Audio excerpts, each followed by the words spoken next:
Hey, what's up, everybody? It's just Charles Sabanzo, and welcome you guys to another episode of the Dreamers Pro Show, where we cover everything from sports, hot topics, classic debates, and entertainment, and we give you guys a fresh perspective of things and how we see them. So today we have a fantastic show for you guys. Before we get into it, please make sure you like the video and sub to the channel. So, as y'all know, Kobe Bryant's my favorite player, and we're going to talk about him a little bit later today, depending on obviously what order you see today's shows in. But he's my favorite player. And there's something that I've always said, and I'm going to say it again, I've always said on this channel, which is I've never seen anybody play basketball better than Kobe.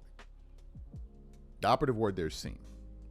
I've never seen anybody play ball better than him. And the eye test matters. Do you know why it matters? Because without the eye test, how do we know how great of a dribbler Kyrie Irving is? How do we know the beauty of Hakeem Olajuwon's post game? How do we know the brutality of Shaq's game? How do we know the artistry of Stephen Curry's game? If the eye test doesn't matter, then all that matters is he made a three, he made a dunk, he made a layup. No, how they do these things also matter, because it also exhibits a player's ability. Certain players can hit a three, but it could just be a wide open three or a catch and shoot three. And then some players can do what Stephen Curry can do. Some players can hit a mid-range jumper, and some players can do an incredible turnaround fadeaway like Michael Jordan or Kobe Bryant. It's different. And when you see one guy hit a jumper and it goes in, and you see Michael Jordan hit a tough fadeaway, you can understand by looking at those two people that this guy is better than this guy. It is clear. But now what these jokers in media are trying to do is make it seem like, oh, the eye test doesn't matter.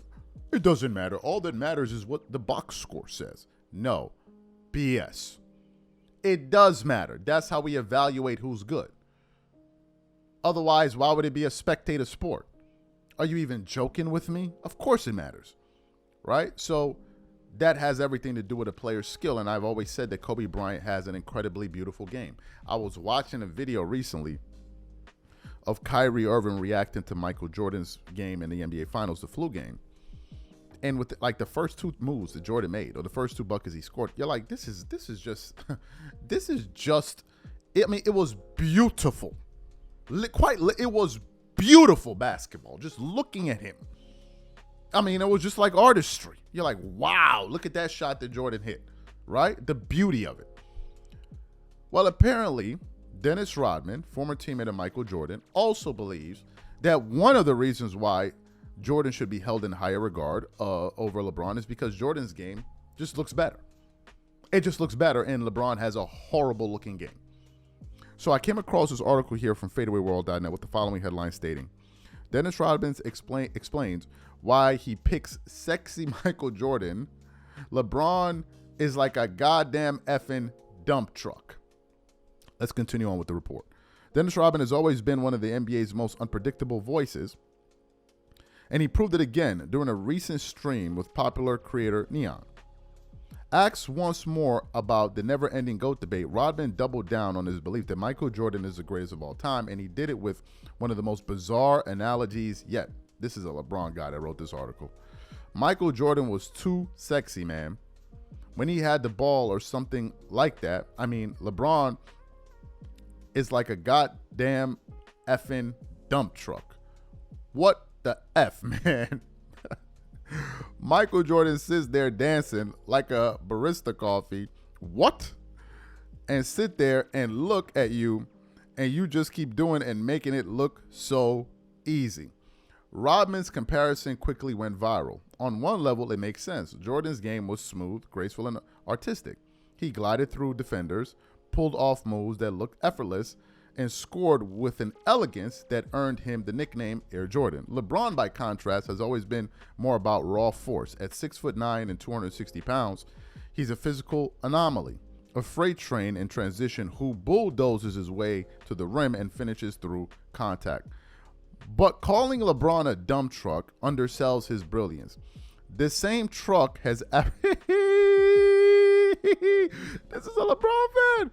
The same truck has averaged at least 25 points for 20 consecutive seasons. In preparing for his 23rd year in the league, and is the NBA's all-time leading scorer with over 40,000 career points, over 50,000 including playoffs. He is also the most versatile player ever. Oh, this is great. One of the most versatile players ever, capable of running point guard, forward, or even center, depending on what his team needs. A 260-pound missile, a missile, moving full speed down the court is not something any defense in history has ever had a system to stop. Rodman's point, however crudely phrased, touches on the stylistic difference between the two legends. Jordan may be the most graceful player in basketball history. He's combined fluid footwork, deadly mid-range shooting, and acrobatic finishing in a way that looked more like a ballet than sports. Everything he did looked smooth. Meanwhile, LeBron overwhelms his opponents with a combination of size, speed, and strength never before seen in a wing player. While he lacks the elegance of Jordan, he makes up for it with brute dominance. For 2 decades, defenses have known what LeBron wanted to do, yet stopping him has remained nearly impossible. Of course, Rodman being Rodman, his stream went off in wild directions beyond the GOAT debate. He also insisted Kobe Bryant belongs in the conversation with Jordan and LeBron. And then it goes on to say there. So this right here, or that right there, was a LeBron James advocate that wrote that article. What are my thoughts about this, folks? It doesn't take away from the fact that Michael Jordan's game is beautiful. What he described about LeBron's game is true. What he also described about Michael Jordan's game is true. And therefore, he agrees with Dennis Rodman. Now, calling it a dump truck, and you call it a freight train, bro. Dump truck, freight train. I don't understand. Is a freight train Naomi Campbell, and a dump truck is, I don't know, like what's that damn, the Nutty Professor? Like, I'm confused. Are they both not huge things? Like, I'm lost here. The fact of the matter is, by watching Jordan, that's how you call him. Air Mike, Air Jordan. So just knock it off, bro. I get it. You're a LeBron fan. His moves may be effective, but they're ugly as hell. And I don't want to watch I don't want to watch RoboCop doing layups.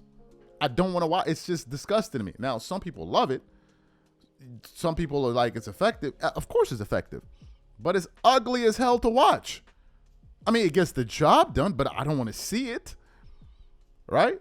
But to say that it gets the job done, so does Jordan's style. Doesn't it get the job done too? So what's your point about it gets the job done? They both got the job done, but one looks better. And people prefer things that look better. That's all, folks.